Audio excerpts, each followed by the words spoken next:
Morning all, and welcome to The Shed. And building a shed is something that I've been wanting to do for, well, years frankly. And so finally I thought, let's just get on with it. We've had a reasonably good run of weather, a week or so of dry weather. So I thought I'd build this.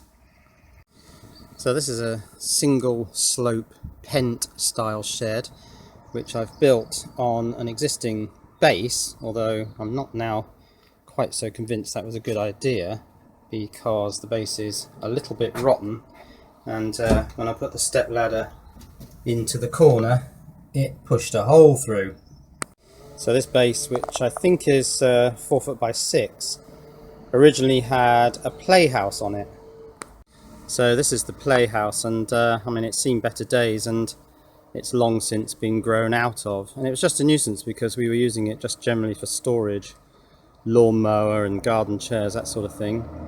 And you just had to stoop to get through that very low door. I mean, that door's only about 3.5 foot high.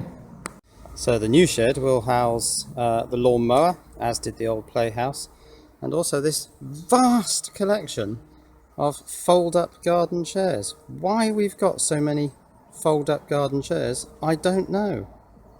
So I thought if I could hang some of these chairs up on the walls of the shed, it'll give me more space down on the floor to cram more stuff in, possibly. So I know very little about building sheds, but I just sort of launched into it without much thought. I pretty much picked a random height for the front and a random height for the rear. I've no idea what the angle slope of the roof is. It's just whatever it turned out to be, and that's why some of the angled cuts are a bit suspect, because I cut this angle on this upright just by eye, or at least what I thought it should be, and of course it's completely wrong. Slightly different on this one. This one's a perfect fit because I was able to, this one I did afterwards, after I built this frame, and I was able to just stand this pole up and draw a pencil line and cut along that.